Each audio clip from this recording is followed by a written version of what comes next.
This episode is brought to you by Elevate OS, the only all-in-one community operating system.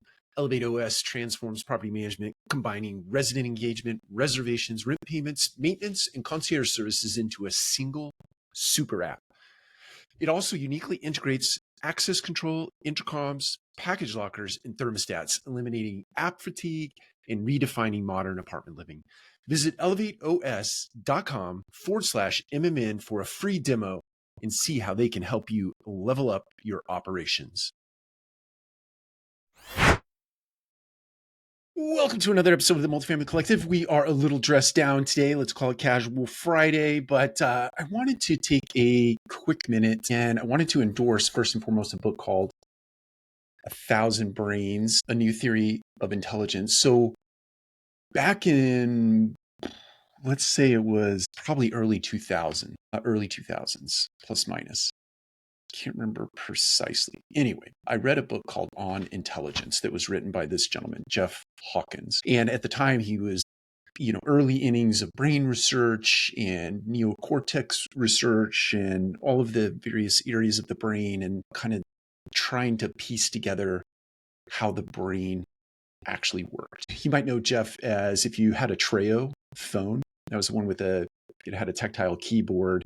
I think he was also part of the Palm Pilot group that invented Palm Pilot. Yeah, I can't remember precisely. Anyway, he was a part of Treo. I remember that. I bought a Treo and then I read this book and I'm like, oh, that's the guy who invented that. So anyway, the point I'm making today with 1,000 Brains, or the point I want to get to is you see a lot about AI and artificial intelligence. You see a lot of rhetoric out there in the marketplace. You see how every company is embedding artificial intelligence into their offering, their software offering, and touting the idea that artificial intelligence is really the game changer. It's going to be the thing that really differentiates one organization over another or one piece of software over another. And the reality is, and many of you probably already know this, is that the way that artificial intelligence works is, or in part how it works, is that it becomes a solution for a very pointy problem, a very specific problem. So you have to almost in essence create an artificial intelligence or call it a robotic process automation for one individual little thing. And then you need another AI to do the next thing and another AI to do the next thing. And it's because artificial intelligence as it is designed today is not how the brain actually works. And I think what neuroscientists and or technologists are sort of aiming toward is an artificial general intelligence where it does really work more like the brain, but today it doesn't.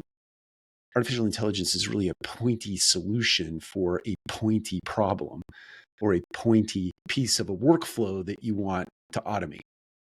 It doesn't mean that you couldn't use one AI, but then you have to create, a workflow or a path for getting to a solution. And I think it still does make a real difference in the multifamily space. I think you apply artificial intelligence against a particular problem or a particular set of problems in your organization, you will become more efficient and more effective. And I think it's the gateway, it's the entryway into the next level of artificial intelligence, which will be more general in nature and will archive information. And based on those archives of data, it'll marry it together with observations that it's making in the world. And then it'll do some forecasting and prediction and all of those things in combination. When it is designed to flow like a brain, like a real brain, it'll become even more powerful, exponentially more powerful. It'll be just like a human. There are things that humans can do today, their brain pan, that artificial intelligence cannot do it because it is so pointy in nature. Once it becomes like the human brain, mind-blowing.